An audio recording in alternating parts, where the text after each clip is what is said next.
Can I you was hear me, muted, Bruno? right? Yeah. Hello, Okay, hello good. everyone. Sorry, I think I was muted. Nobody could hear me when I welcome everyone. So great that we can introduce this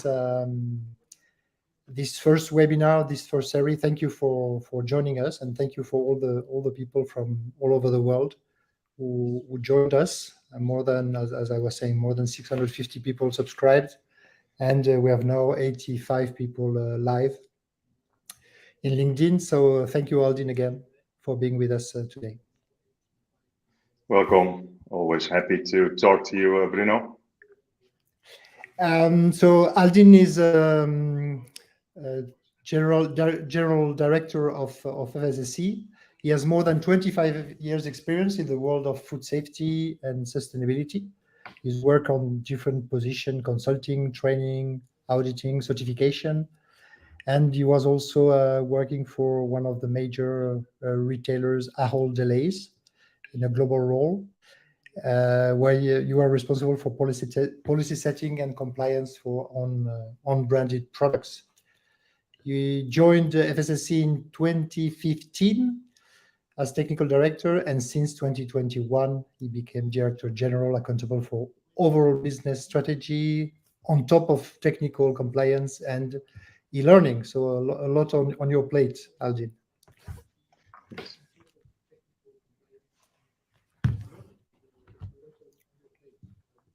So we are here today to talk about FSSC, of course. And can you tell us what is FSSC? Yeah, sure. Bruno, thank you very much. My responsibilities have changed, a lot on the plate. But fortunately, I'm blessed to have a great team around me that helps me now and then, because, cannot do this alone. It's teamwork, right? So, a pleasure to talk about FSSC. I think we have some nice pictures that I would like to talk around. I think you can show the first one, please, Bruno. Yeah. So who are we? We made a nice picture during the Corona time. So never waste a good crisis, right? So we built, visualized who we are in this house. So at the top of the house, you see our vision, creating a better world, doing the right thing. And below that, you see our mission statement. We want to be the leading management system scheme owner that is providing trust and delivering impact to the consumer goods industry. So this is who we are and what we're here for. And then at the bottom, you see, our values. So what do we stand for? Transparency, integrity, ambition, engagement, and care. And in between, you see three major pillars of work that we are with all the team working on the schemes. That we are technically a scheme owner. So we have two schemes, 22,000 that we discussed today, and a new one, 24,000. 22,000 is food safety management, the 24,000 new one is social management system. Then the middle pillar is assurance. So everything we do obviously is trying to assure that audits and certificates are carried out in the way the scheme is prescribed. So that's building trust. And on the right-hand pillar, you will see activities that we do around helping companies and ourselves and everybody else continuously improve performance. So that's in a nutshell who we are. I think maybe there's a next one, Bruno, that you also want me to discuss in a little bit more detail, or do you want to do it next? It's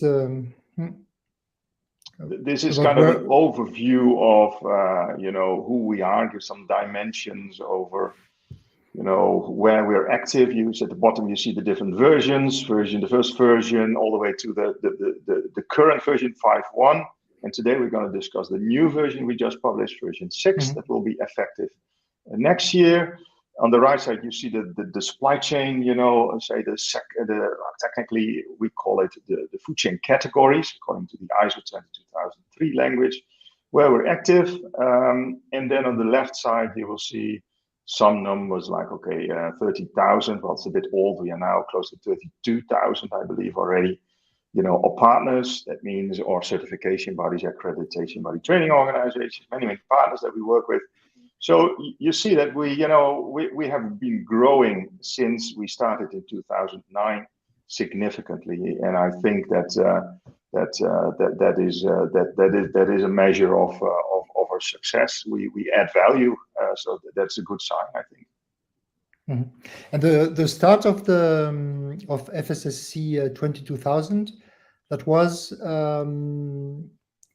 it came from food manufacturers, right? Which is a bit different than other food safety standards. Can we say that? Yeah. It is a food manufacturers scheme or originated? Yeah. Well, I wouldn't say it's a food manufacturing scheme, but indeed, going back to the roots, the people that have started FSSC, that were actually 4 SSAFE members. SSAFE is an organization that works in a pre-competitive way on food safety, animal health, etc. But the 4 main members that started FSSC back in 2009 were Kraft, Nestlé, Unilever, and Danone. So they deserve the credits. Back in the days when ISO 22000 was issued for the first time, they said, we want a food safety management scheme that's based on ISO management system standards, because most of the manufacturers only use management system standards on all of their factories, and ISO 22000 was new, but there was not enough for GFSI benchmarking. So there's more needed to be able to get through the benchmark process. So back in the days, they asked BSI, the British Standards Institute, to write up the PAS 220, the publicly available specification 220. That was the prerequisite program for manufacturing. And that is now an ISO technical specification, 2002. Mm-hmm. But back in the days, this is how everything started. And a not-for-profit foundation in the Netherlands was set up as the legal owner, and that's still the case. We are still, a not-for-profit foundation on the Dutch law, with a board of stakeholders and an advisory committee. So that's the governance bodies that approve all the scheme requirements. Indeed, well, and on this slide, it's nicely made visible. On the right-hand side, you see the board of stakeholders. So that's a multi-stakeholder, global representation of industry. So that means manufacturers, retailers, food service companies, and certification body representatives. So both the ones that specify the end users, what do we need, but also the ones that say, well, but how can we deliver this into the real world from an auditing certification standpoint? And this has been a very, very successful model actually so far, and we still use that. So we have 2 advisory committees, basically, working with our technical team and our integrity program team on all the draft documents that we produce, and then they advise the board from a technical standpoint, and the board gives the final approval. And then it goes to the left. You see that the foundation management board. I'm part of the foundation management board together with 2 other board members who execute the decisions made by the board of stakeholders, and we operationalize, everything into new scheme documents, guidance documents, etc., etc., etc. That's how we work, Bruno. Mm-hmm. And indeed, you mentioned that there are these. It's not a sole food manufacturers scheme, because indeed there are stakeholders from representing different aspects of the food management system certification and also food production, as manufacturers, retailers, food service, certification bodies. Yeah. We'll talk about the board of stakeholders, because they have indeed a good, an important role, as you mentioned, and also an important document that we should not forget to talk about. Yeah. And you have also this advisory committee where you find other companies, food manufacturers, also transportation service provider, retailers, food service. And here in the advisory committee, you have also accreditation bodies representatives, right? Correct. So this is, I think, fairly good representation of the supply chain and the scopes that we cover. So as you can imagine, we always have very healthy discussions in the advisory committee on all of the scheme requirements, because everybody looks at it slightly differently from a different perspective. But if you want to be successful, you have to bring this together, right? So on the one hand, what do the end users expect? What do they what are they looking for? But then also, if that is not able to be audited, or there's other concerns, or from an accreditation standpoint, this is going to be a barrier, then you could think of a nice idea, but you have to boil this down to something practical. And that is why we have also the certification by the associations, IQNet, IOC, and IAR, plus two major accreditation bodies, ANAP from the US and UCAS from the UK, in our advisory committee. So that is always, I think, a good group of people that we lean, or board is leaning very much on, because they do all the technical, discussions in a lot of detail, and it's very, very important that happens, that we listen to that. And ultimately, they have the last, they are the last decision-making body. But yeah, they lean a lot on the advice from this great group. And stakeholders are represented, as we saw, individually as companies or through associations. You've talked about the certification bodies association, but it's also the case with the food industry associations, right? In Europe, Food Drink Europe, or in Asia. Correct. So sometimes we have, companies that prefer to represent a wider stakeholder group, such as, Food Drink Europe or Food Industry Asia. But sometimes there's also companies that, that prefer to work with us in an individual company capacity. And so we have kind of a mixed approach. What counts to us most is that the people that work with us are, able and willing to commit time, to work with us, on all of these different things. And well, the wider of an interest they can represent. So, then obviously that would is more ideal in terms of the impact and kind of the consultation they can have internally in that bigger organization. But sometimes, that's not so easy. So either way, we're happy that people from different parts of the world and different, parts of the supply chain are willing and able to work with us, because it's a big commitment to be active and deliver, right? Yeah, and to deliver something that is useful and pragmatic, right? To use their experience. So we are here to talk about the version 6, as we mentioned as a big teaser. And maybe my first candid question would be, but Aldin, why did we need a version 6? Yeah, that's a great question. That's a question we always get, right? Why change again? Well, I must say that we have listened to that and tried to, in the best way possible, to address that question, because, version 5.1, which is still the version that's effective, was last issued pretty much 3 years ago. So holding off a scheme version change for 3 years is not easy, because sometimes things come along, you have to change. If a major ISO standard is changing, such as ISO 22000 changed in 2018, that was actually the main reason for issuing version 5, a major change. If GFSI is changing their benchmarking requirements, we have some time to absorb it, but at some point, you cannot wait and you have to change your scheme.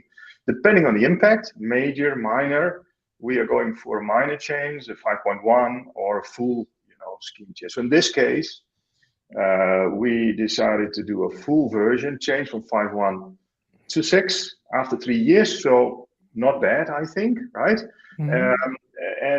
Main reason being ISO 22003 has changed. That's the main accreditation standard, and that's been worked on for like 5 years in the background. Has changed and has been published. Plus, we as a scheme owner, we with our mission and your vision, we want to also show that we can deliver impact with our schemes. We're trying to make the world a better place from a food safety standpoint. So this has also meant that we had to think through how we can, make a difference and how we can bring about impact. So that's been a major change, why we have added some requirements that we are going to discuss later. And as usual, there's always feedback, after a major version change on the implementation of the scheme that you cannot foresee when you start developing it. So we collect all that feedback all the time. Plus, for version 6, we also did an extensive survey asking people over the world to say, well, can you please let us know, what you think, what we need to change, what's important, what is difficult to meet, what is not auditable, etc., etc., etc. So we had over 1,000 people in the survey provide us feedback. I think it was also a great exercise that we will be doing again, maybe even on a bigger scale, because ultimately you have to listen also to people, right? Like, how do you look at the scheme, and not only the people in the board and our advisory committee, but look at it from a broader perspective. So this is the story behind version 6. I think it's important to also to tell that everybody who's using the standard is encouraged to participate in the different consultation, and also to give comments of what is happening with the development of the standard. Yeah. So today you have a scheme which is represented in different documents that we have highlighted here. So we have this. What was published a couple of weeks ago was this scheme document, which refers, of course, to ISO 22000, to the prerequisite programs, or as we say in the ISO nerd world, the series of ISO TS 22 -2, 1, 2, and so on. And also, I think there are some cases, some scopes where there are pass available. I think it's the case for retailers. So it's either ISO TS or a pass. Yeah. And then in this scheme, you find these requirements that are new and that are specific to FSSC 22000 that we talk about also. And there is one document that we mentioned. This is this BOSS decision list, right? This Board of Stakeholders decision list, which is, I think, important not to forget. No, indeed. You're very well informed, Bruno. I'm impressed about your level of FSSC 22000 knowledge. And indeed, it's good to also have a slide to highlight this, because on the left side, that's the document, the scheme document that contains all of the scheme requirements. And we have, that has, if people know our scheme, they know that we have divided that actually in 5, well, it used to be 6, but now 5 different parts, part 1, 2, 3, 4, 5, applicable for different target groups, different users. And then if you go to part 2, which is the auditable requirements, we call them, the normative requirements. So that is what you as a organization get audited and certified against. That's made up of ISO 22000, of course, the food safety management system, generic requirements for everybody. Then it's like you said, it is depending on where you are in the supply chain. It's a different set of prerequisite program requirements. So those are covered by the ISO technical specification 22002 -1 or 2 or whatever, where you are in the supply chain. Sometimes it is not a technical specification, but a PAS standard, publicly available specification that's been developed by BSI for retail wholesale, because there's no ISO technical specification yet. So this is the one we're using then. And indeed, the right-hand document is kind of a interim decision, list that, if our board decides we want to change the interpretation of a clause or whatever, in between version changes, then this also is a set of requirements that sometimes is applicable. So you always have to also look at that document. And of course, with version 6, what we did is we cleaned up the version 5.1 decision list and included that, again, this continuous improvement into the scheme requirements. So we start with a clean list again back from kind of scratch almost, right? So this full set, I think it's maybe a bit complicated, but this is the way with all the different ISO standards that we work. We don't write standards ourselves. That's not how. This is also how we, I think, very different from other scheme owners. Basically, we lean on ISO very, very much. Yeah, I think it's important to have in mind that what you said, these normative documents for all companies who want to be certified. Today, we focus this webinar, and it's the thing that interests most of the companies on the requirements for the to be certified organization. But I used to say in my trainings that we should be aware also as a company of all the others requirements for certification body, for auditors, for accreditation bodies, because that may influence or have impact in the way you are audited or you choose your certification body. So there are things that are indeed important if we talk about the auditor skills or competencies and so on. That's correct, Bruno. So if I were a certified organizations or an interested organization in 22000 certification, for sure part 2, because that's number 1 priority to understand. Yeah. And the second priority to understand is the certification process, so that you understand, what the process is, because again, we are also different than all the other, most of the other scheme owners are not management system based. So we have a 3-year cycle. So the certificate is valid for 3 years, and that means you will have annual surveillance audits. And that's a fundamentally different approach than most of the other food safety certification schemes who have a 1-year cycle. So this is very, very different, right? And it's good that there is choice in the world. We're different. Everybody's different. So I mean, if you like us, you come with us. If you don't like us, you go somewhere else, right? So I mean, this is good for supply chain that there is choice, right? Of course. And GFSI is maintaining the level playing field, saying, okay, guys, you're all different. However, benchmarking is the process of determining that you deliver the same food safety outcomes, because that's ultimately what counts to protect health of consumers, right? So that this is how we are different, yet we're delivering the same outcome. Yeah. So certification process, as you mentioned, is very important. I think from the beginning, how do I choose the certification body, which kind of contract I have, until the end or after the end. I mean, also what I've noticed in the last month is that the companies don't know that they can do an appeal. That they, of course, I think auditors are doing a great job and a difficult job all around the world. But sometimes you have some misunderstanding, and it's very fair to ask. And if you don't agree, to make appeal. And I mean, it's part of the certification process that everybody should know. No, absolutely. Yeah. You mentioned ISO. I think it's important also that the structure of the scheme is based on ISO 22000, with this structure, which is, I think, the same for all ISO management system standards.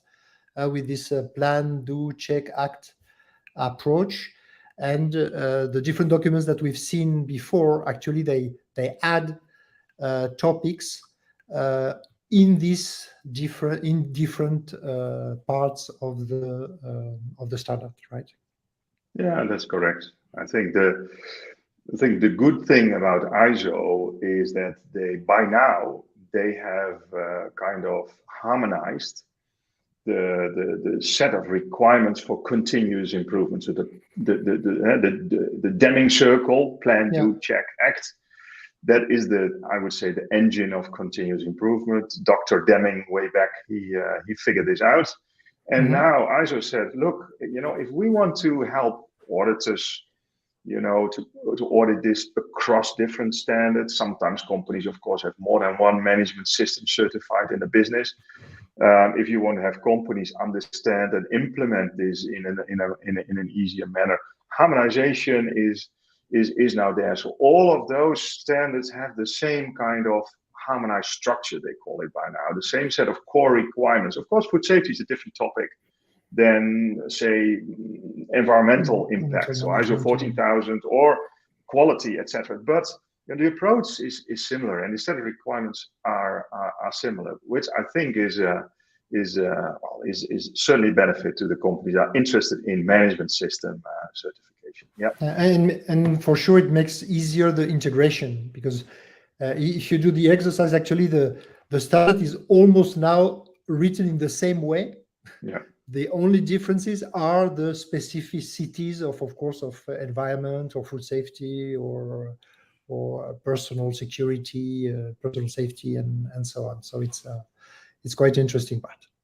Yeah. So now let's come to I don't say the most important thing, but I mean the changes. So what we are going to work upon, have to work upon in the next months and almost years. We will see that we have I think we have time to prepare in the timeline. And in these main changes, there is one we can discuss. Is it new or not? It's maybe one of my favorite topics. Sorry, which is food safety culture. So it's something that where we can find, of course, these pillars which are that we can find from the GFSI documents, from the EU regulations around commitment, around communication, training, employee feedback and engagement, and also performance measurement. I think these are the really main pillars that where we should have something worked about to improve food safety culture. And also there is a requirement about a plan. Sounds a bit familiar though. So is it new for you or not? Yeah, I know it's your favorite topic, Bruno. So I'm prepared for this question. No, but yeah, is it new? The concept is not new, right? Because GFSI started, tackling this topic after the horse meat scandal way back, right? 2013, I believe it was. Yeah. In my previous life, I was involved in the food fraud think tank way back with some other people and advised GFSI on the benchmarking requirements. That later on I had to implement as a scheme owner. So it's always, to look at that from a different perspective. But yeah, so we have included that concept of food safety culture already in version 5. And we have always argued that the concept and the elements that GFSI is addressing is included in ISO 22000 in different, clauses, not explicitly, but implicitly it's there. But in version 6, following on from discussion with our key stakeholders and the survey that we did, as I mentioned before, we decided to include an explicit requirement on food safety and quality culture in part 2, so the normative requirements of the scheme. And this is also, for companies when they read reports, easier to go to. For us, it's easier in our portal to look at, the non-conformities written against that clause. But like I said, fundamentally, the concept has not changed, but we have now made it very explicit. And that is also based on, after listening to the major stakeholders, because it's yet adding another requirement, right, to the scheme. You rather want less than rather keep on adding more. But yeah, if people appreciate it and it's perceived as value, then we have to do it. And so ultimately, this is where we come from, Bruno. I think it's indeed. We already discussed about that some time ago. I think the explicit part is important, because if you, as a quality manager, if you want to convince your management of management that there is something to do, I think, of course, it's easier to use really explicit terms. So I think it's a good move for sure. Thank you. There is another topic which for me is quite important change, which is about, you call it quality control, but I think it's about quality management. So if I read it well, you are going away from this option that existed before FSSC plus quality or FSSC quality, incorporating joining FSSC 22000 and ISO 9001, and implementing quality elements within the standard, which before was a food safety standard, a scheme, sorry. And so you talk about quality policy and quality objectives, the different parameters and specifications, procedures, quality controls procedures, and also very important are line startups and changeover procedures, because that are part of the risky moments in the production. So is it a way to go to a more broadened quality and food safety scheme, this change? Yes. Yeah. So this topic it has indeed, been discussed extensively, internally with our advisory committee and with our board, because at the moment we have indeed a 22,000 quality option, meaning FSSC 22,000, food safety management system audit plus a full 9001 audit. Now, this has now in version 6 been replaced by an additional requirement, 259 indeed. We have called it quality control, not quality management, because it might imply again that is a management system type addition, which it's not. But we felt after many discussions that some key quality control parameters are important, are deemed important by major stakeholders besides food safety, because it's linked to food safety management in a manufacturing and other supply chain environments.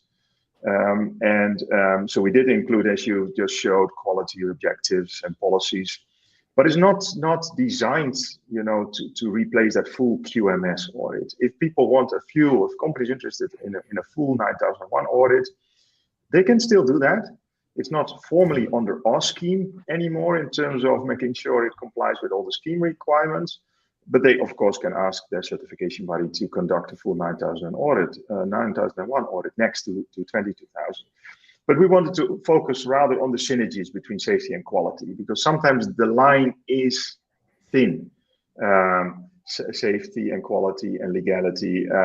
And we feel this adds more value to the 22,000 audit. And if you look at our 22,000 quality option now, after many years, we don't see thousands of certificates being issued. So that also tells a story on the uptake of a combination of the two in the market. So at some point you have to make a business decision. Have we been successful, and what does the market tell you? So this has been or where we come from and why we have done it in the way we've done it, and we hope that this will be a lighter kind of touch. Still quality is there, the concepts are there, and you can easily connect it to the management system, the harmonized structure, the backbone that we just discussed. Yeah.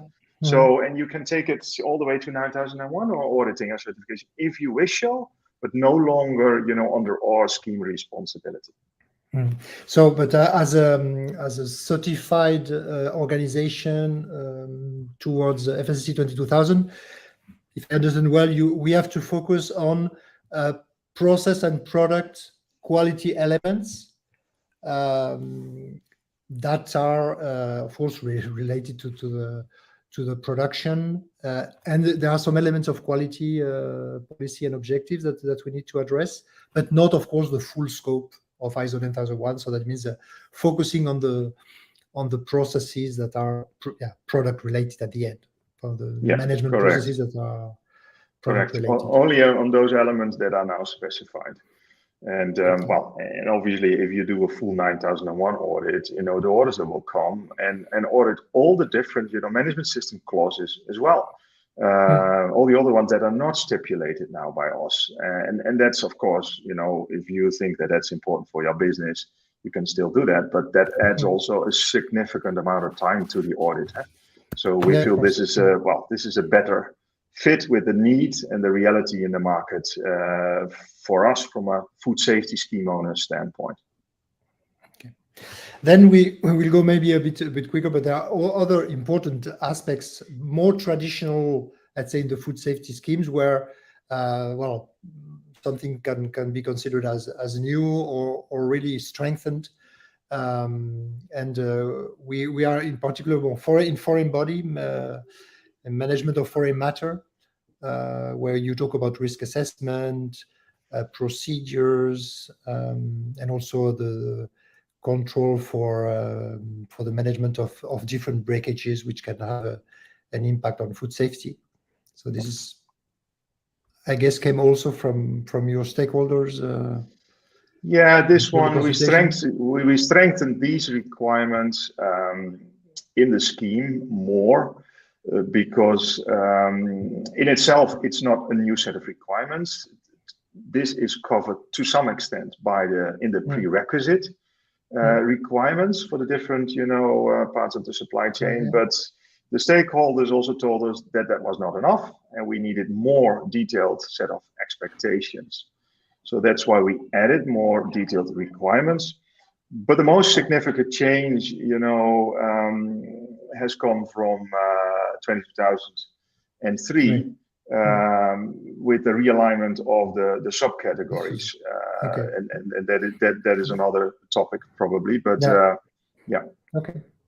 Yeah, there is also, well, management of allergen is also not new, but I think that here, can we say that you have in the different aspects, you are more in it's not about having procedures, assessment in place and measure, but really making sure that it is effective through training, through a plan, a review, and including the different aspects of the production. I think it's something that we can see in different clauses.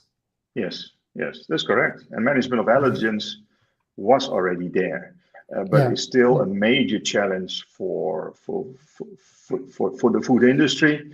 So we strengthened in this one, just like the previous one. The concept is there, and we will also start working on support documents to help companies and auditors audit/implement this in the form of guidance documents. So this is again, a strengthening of continuous improvement, strengthening of existing set of requirements.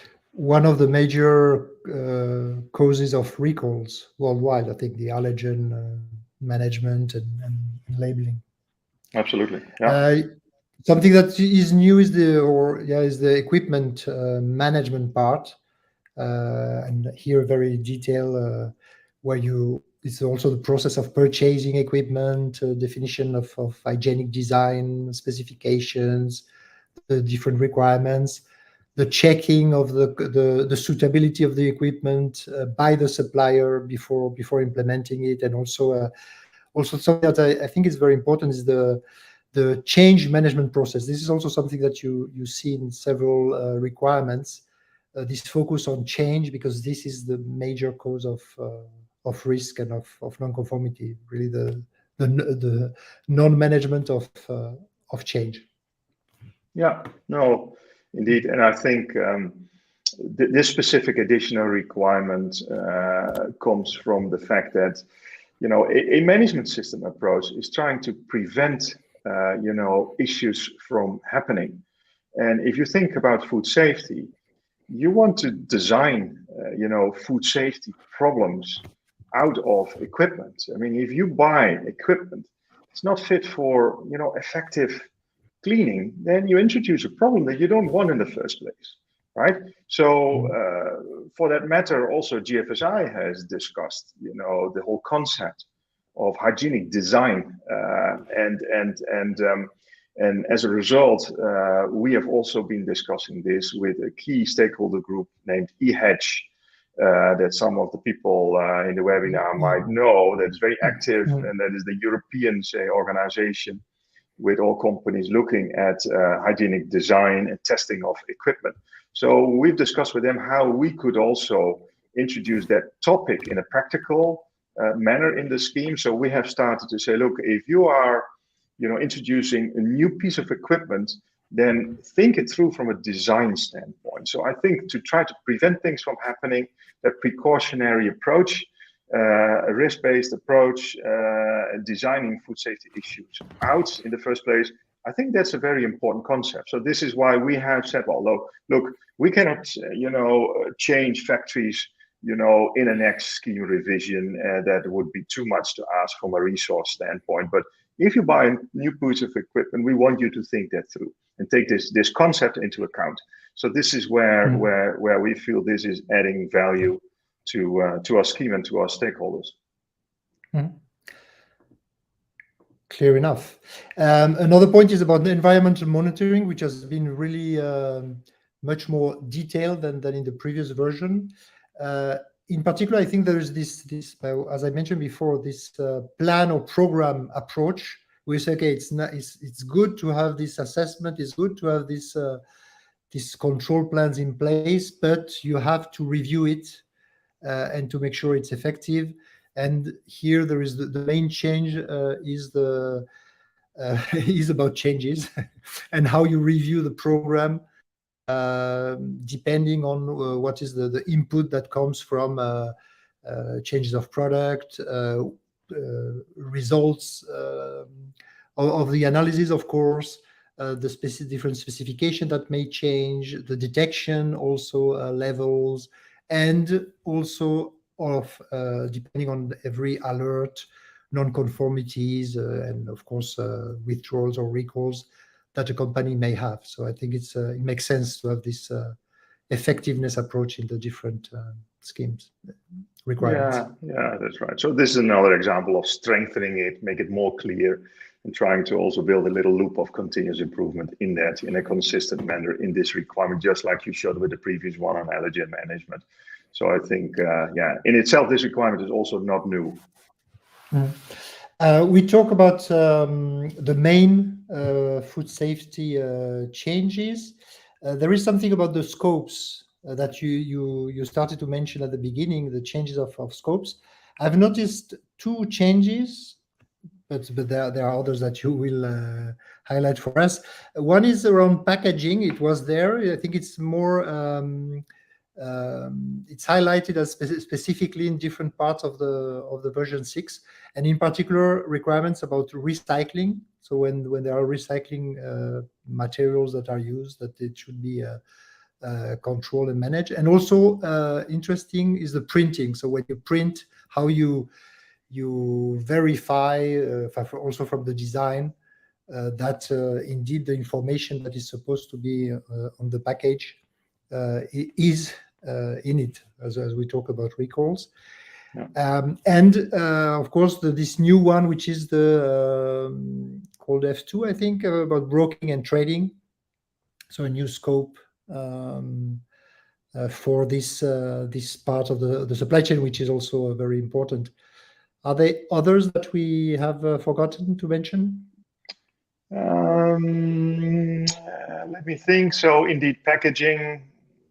On the, like I earlier said, on the 2003, it was related to which is the main accreditation standard, and there's a document that outlines the entire, say, audit process from A to Z. That does also include description of the different food chain categories in an annex, and that's been discussed. And so packaging, we already have the packaging scope. It's still called yes, well, slightly changed, but not fundamentally. We added F2. We already have F1, which is wholesale retail scope. We added F2, broking trading scope, because many stakeholders ask us to develop that scope. So we've listened to them as an outcome of the survey. The other thing that I should also mention, that's on the version 6, that we have decided to stop the close the scope for animal farming. That is A1 or A2, the top of my primary production.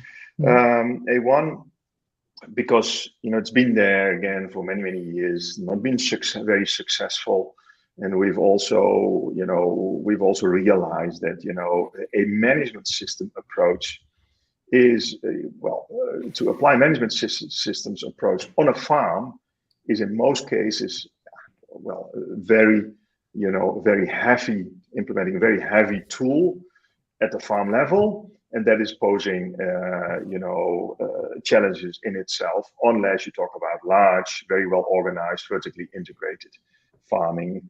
But that's another story. So we've said, okay, look, we are very, very strong post-farm gate, but pre-farm gate.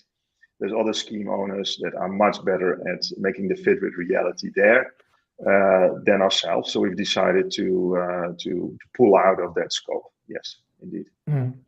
And there is this new category, I think, about fruit and vegetable pack houses. I think B3, right? Yeah, indeed. That is the fruit and veg pack houses that are onto farms where fruits and veggies are collected from the field and then stored there. And that is B3 indeed, and that's currently covered under C2. There's some that's 2003. It might sound like small changes, but in a way it is a significant change, because if you start touching food chain categories, which is linked to order to qualification, is linked to our IT infrastructure, that is really hurting. So, this has all been done in good consultation, and it's a result of many discussions. So we will accept that, but that means we all need to work. Now that the version 6 is published, that's why we give companies also some time, not just the companies, but also the certification bodies and accreditation bodies, and allow sometimes for ourselves to think through the impact that it has for us, and make sure we are ready for implementing version 6 later when it becomes effective next year. Aldin, thank you, but I cannot let you go before asking you a question about a major change. So we're talking about food safety, we're talking about quality, and is now FSSC 22000 becoming a sustainability standard? Because there is this food waste that appears, right, as a really new element, food loss and waste, with the documented policy objectives, control in place again, and the application of legislation, of course, and making sure that it does not impact. So are we seeing this trend going towards sustainability for food safety standards? Very interesting question, Bruno. Yeah, food safety is part of sustainability, I would argue. Some people say if it's not safe, it's not food. Yeah, so food sustainability is starting with the provision of safe food to people. So I think it's part of sustainability, number one. Number two, I would argue if you implement food safety management practices in any part of the supply chain, your aim is to maximize, use of raw materials and production of food for human consumption in the first place. So if you maximize that, then as a result, you minimize, producing food that goes to waste and is not destined for human consumption. So in a way, it's a no-brainer, I would say. And if you look at the statistics of food being wasted across the world, it's actually quite shocking to see that 40% of all the food produced, close to 40%, goes to waste. Yeah. That's unacceptable. If we talk about big sustainability issues that we need to address, then this is certainly one of them. That 40%, if you look at the entire supply chain, I learned that 1/3 is wasted at the farm level. 1/3 is wasted at the other part of the supply chain. So that's the consumer end, the retail, wholesale, that end. And 1/3 in between, in somewhere else in the supply chain. Our primary activity is manufacturing, packaging. We have some smaller scopes, but in terms of the number of certificates, where can we make the difference? Where can we make impact? That's that part of the supply chain. And that 40% is causing close to 10% of all the greenhouse gas emissions. That is absolutely huge. And so we have, committed to make the world a little better. As a result, we became a member of United Nations Global Compact. And they force you to think through how you can bring about, change and bring about impact. So there is one specific SDG, Sustainable Development Goal, which is about, trying to halve food waste by 2030. And we think that this is absolutely key for us. We have a responsibility there as a scheme owner to try and work with all our certified organizations on this topic. So, and we've talked with our board on this as well, and they're also fully behind it. So this is how we ended up having this topic there, so that you get audited on this as a food producing entity, because it's the right thing to do. And if you're not working on that, you should have been working on that for a long time. And we will help also companies to understand why this is important, how they can, do a great job, etc. So we will be producing supportive document on that, Bruno. But yeah, so in a way, this is just, what everybody and all scheme owners, I would say, and everybody should be looking at, because this is such a huge impact that we are all together causing. This is not good enough. We have to improve, right? So it's not about, I understand, Aldin, that it's not about greenwashing, but really, and it's really having an impact and looking at what has an impact, as you said yourself. Where can we improve things, and so we won't see a sort of more development in sustainability within the food safety standard. This is for other schemes like the one about social responsibility, or that's correct. I mean, we need to stay focused on food safety, and we will. This is a food safety scheme, but this has such a big link to food waste that if you flip the coin, you do a bad job, you waste food, and that's not okay. So it's one and the same, I would argue. And if you want to make impact, you have to focus. You have to focus on one thing and try and with as many companies as possible, and then try and see if you can improve the situation. This is difficult enough. So we try and focus and bring about change through adding this requirement there in the version 6. Okay, great.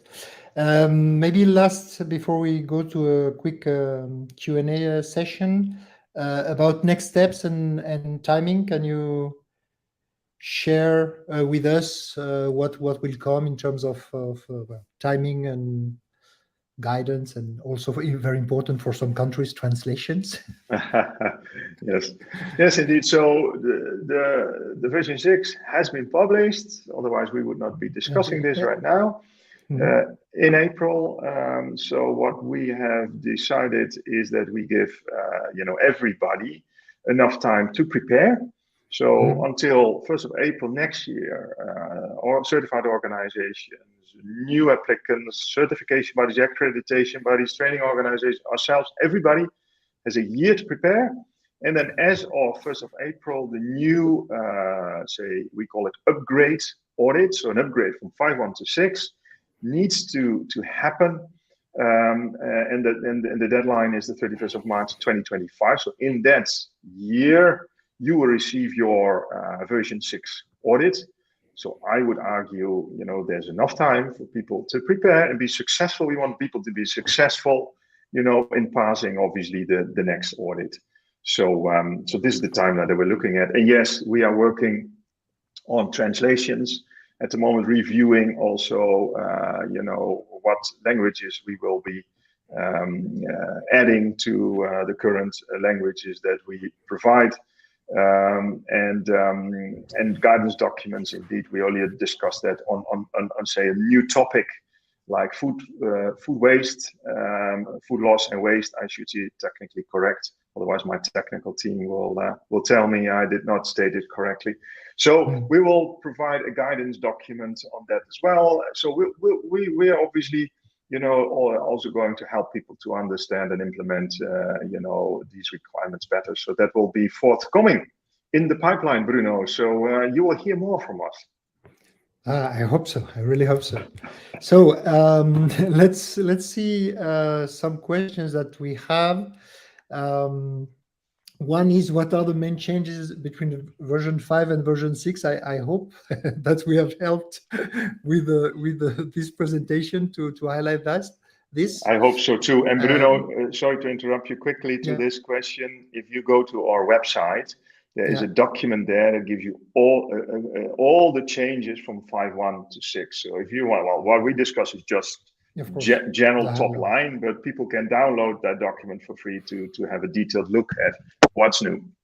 Yeah, there is one question from Sarah about ISO 22000, FSSC 22000. If there are separate standards or not now combined. I mean, I think we've also highlighted that. I mean, the FSSC 22000 is a scheme that relies on ISO 22000. But of course, the two are different. ISO 20000 is a standard, and FSSC 2000 is a separate scheme.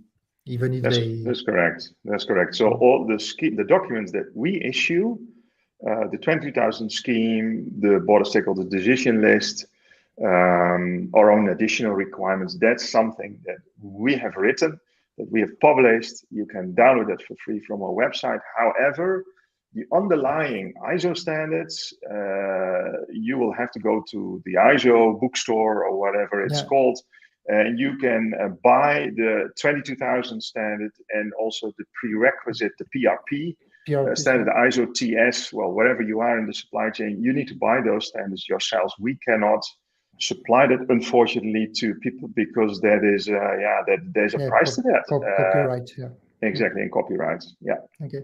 There is one very specific question about equipment, and I cannot pronounce the name, sorry, because I think it's written in Cyrillic. How do the requirements for existing equipment apply? So what do I do if I have older equipment if I don't have the original documents? I think that there is. I don't know if you want to answer that, or if I can do it based on the experience. Well, so if you go to the part 2 to that requirement, I'm trying to look it up really quick. That is all about, like we earlier discussed. This is all about if you have a piece of equipment that you want to replace. Then obviously, we want you to think through, the design of the piece of equipment and have a change management process in place. And so that is kind of, the logic where we come from. If you have existing equipment, you have that. And then, of course, you have to maintain that, and you have to verify, and validate, cleaning, etc. That is part of the ISO 22000 standard anyhow, that companies get audited against. However, if you're going to replace, an existing piece with a new piece of equipment, then those principles will come into play. And then the auditor will look at, have you taken those requirements into account, and have you followed through in terms of change management, that whole process. So I think you don't need to worry with your current set of equipment.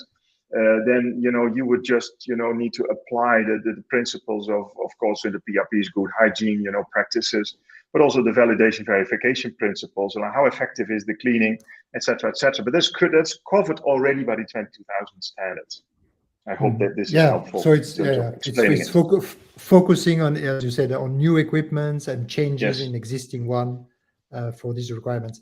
Maybe a last one more. One is indeed about FSSC 22000 quality, which indeed, how will it impact those already certified FSSC 22000 quality, the changes that we made in that we saw? Good question. Well, how would that impact them? The answer is that, into the future, that an FSSC quality certificate will stop to exist, after they've undergone their version 6 audit. So now, you can get also a quality certificate with your full 9001 audit combined with 22,000. That will stop existing, right? And if people still want to have a full 9001 audit, they can go to the CB and ask for a 9001 audit. They will get a separate certificate, a full 9001 accredited audit and certificate, replacing the FSSC quality certificate. That's just what this would mean in practice. And I think it's also possible to ask for the certification body to make a letter highlighting that the company is certified against FSSC 22000 and 9001, which is not a certificate, but which has at least some proof. Oh yeah, I don't know. Yeah, then you need to go talk to your certification body. You know, exactly. Yeah. Okay. Yeah. So thank you very much for the question. Sorry for the question that we were not able to answer. We can do it in the comments in LinkedIn, and if you want to ask questions, to submit questions in the group of the webinar, please don't hesitate, and I'm sure that Aldin, myself, or the team of FSSC who was attending the webinar will be pleased to answer those. Well, thank you, Aldin, for that. Thank you all the attendees. There were more than 100 people live attending the seminar, 120 even. Oh, that's great. That's great. And maybe one thing, Bruno, a last thing that I would like to mention, if I'm allowed to, is that there will be a public version 6 webinar next month. And that will all be about detailed version 6, 11th of May at the bottom here, say 1 p.m.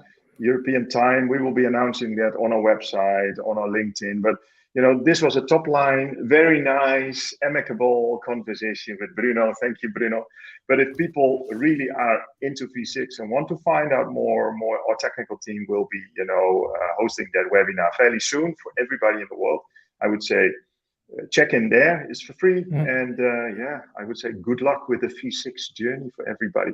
Yeah, I think the good news is also that, as we say, that we have time to prepare. We have at least 12 months, and for some companies it will be even 1 year and a half or more. So maximum 2 years. Okay, so thank you again, Aldin, for participating to this webinar, and good luck and success, as you say in Dutch, success for the version 6 from my side. Merci beaucoup. Bye-bye. Bruno and everybody. Have a nice evening or morning. À bientôt. Have a nice day. Bye-bye. Have a nice day, everyone.